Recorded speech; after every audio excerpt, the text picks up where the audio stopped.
offers programs like financial literacy. We'll explain that story coming up on Good Morning Erie. You're watching Jet 24 Action News. Good Morning Erie, your news leader. Morning Erie, welcome in. Tuesday morning, I'm Brian Wilk. And good morning to you, meteorologist Craig Flint. It is going to be a little damp this morning as we'll have some rain showers developing, a drizzle. It's not going to be an all-day rain, and temperatures kind of running in the low 40s, so mild out the door this morning, but grab the umbrella. Yesterday felt like spring, and with this rain, I guess it really feels like spring. Yeah, and it's actually warmer this morning compared to what it was yesterday at this time. So, yeah, a little taste of spring. It hit 50 yesterday. Too bad I didn't Had a hunch it would, too. Did you get a chance to go outside and enjoy any of it? Yeah, I was outside a little bit yesterday. Oh, nice. For sure. I'm envious. All righty. Well, why didn't you go outside, Brian? I had some chores I had to do. Oh my God! And I have some chores after work today too. They'll do some still laundry. be there. That's true. They'll still be there. You could have went outside. No one can appreciate 50 like we can this time of the year. That's true. All right. All right, Craig. See you in a few minutes. Thank you so much. Well, after years of wrangling together money and a design, a new bridge started construction in the Frontier area. Yesterday afternoon, crews had started to set up construction equipment and material to replace the Kakwa Bridge. The new construction project has started with the first beam put into place, which was crossing the area where the bridge will stand. The original bridge was demolished in 2021, and after a funding shortfall to meet the building costs, a donation from an anonymous resident helped fill the $300,000 gap. No word on when construction of the project will be complete.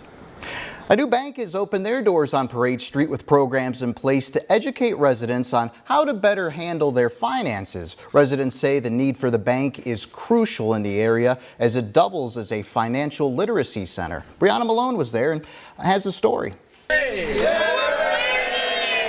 Erie Bank is officially open at the corner of 10th and Parade with services in place that are designed to strengthen the community, doubling as a financial literacy center. One of the services is financial education courses that will be offered by bank staff, with the space also accessible to Erie organizations to help their clients. Parade Street was the main corridor for Erie, Pennsylvania years and years ago, but now it's the gateway to the minority community.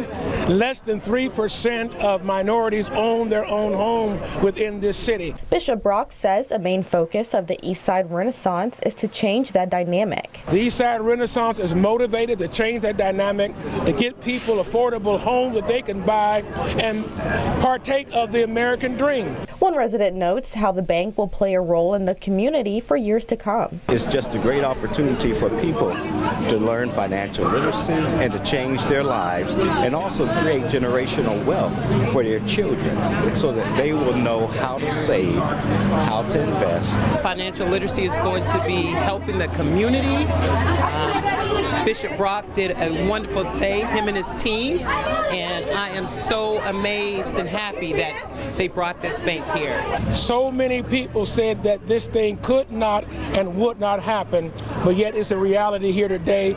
You have over 200 people here celebrating from every sector of life in Erie, Pennsylvania. It's an exciting day for the welfare of this city. Brianna Malone, Jet 24 Action News.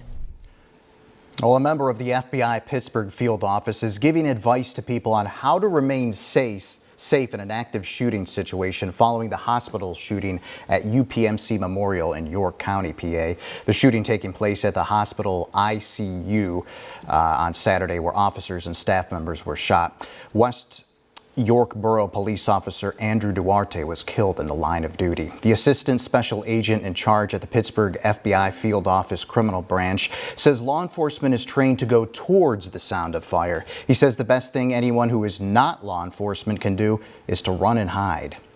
I do know from a law enforcement perspective, whenever there's an active shooter or there's a mass casualty event, law enforcement presence in that area is always upped. So more patrols will take place in that area. More law enforcement presence in the communities will take place. And that's usually in the form of uniformed police officers. A statement from the president and CEO of UPMC reads in part, "I want to convey my immense gratitude for our courageous staff who swiftly acted to ensure the safety of coworkers, patients, and visitors. We owe a debt to each of you and law enforcement officers who bravely responded to bring the situation to a close. We mourn the loss of Andrew Duarte, the brave West York police officer who protected the lives of staff and his fellow officers in an ultimate act of heroism." Well, Shriners Children of Erie received a sizable donation that will be used to support the continued care of local patients. A program known as Spirit of Children, which is part of the Spirit Halloween chain of stores, donated more than $64,000 to the Shriners Children Life Department. That department works to reduce the stress and anxiety that can grow in children throughout their medical journey. Since 2011, we have been donating to this community for the Child Life Department here at Shriners. The team that we have in this community is pretty great. We do a lot of teaching, a lot of preparation, distraction during procedures to help those patient outcomes be real positive. Since 2011, Spirit of Children has raised about $383,000 for Shriners Children Erie. Well, A.F. Dobler Hose and Ladder Company celebrating one of their own as he's honored for 65 years of serving the Girard community. Matt Mathias spoke to him and has the story. Whether it's a house fire, forest fire, EMS call, or even the delivery of a baby, Robert Duck Orr has seen it all in his time as a first responder. The chief of the fire police at that time was always giving me the devil because I was chasing the fire trucks to a fire or whatever.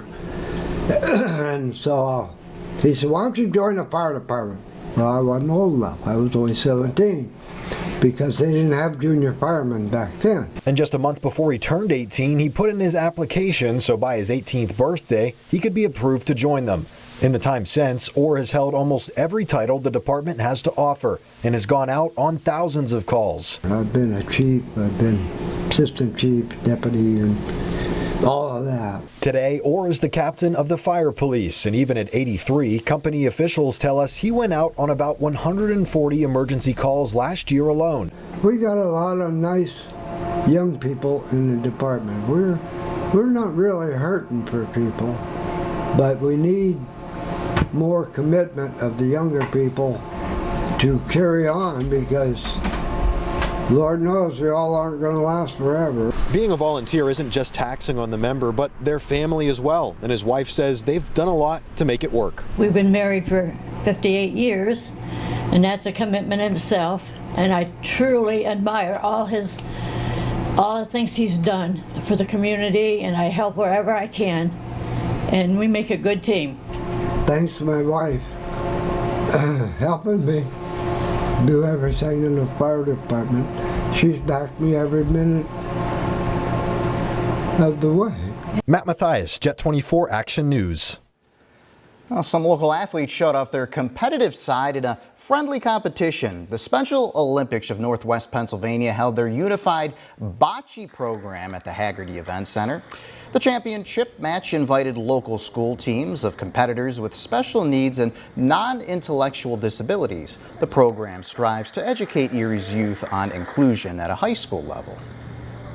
Some of our athletes do not have the ability to play on one of our other high school teams, and by offering our unified sports, we have meaningful involvement for those with intellectual disabilities and those without. They are peers, they play together. And the top 3 teams of last night's competition will then move on to regionals at Geneva College on March 10th. You're watching Jet 24 Good Morning Erie with Ryan Wilt, meteorologist Craig Flynn, and Mike Fenner with sports. When Fox News says they're for all America, what does that mean? Are they really across all America? News Nation, with over 6,000 journalists in 200 stations covering the nation.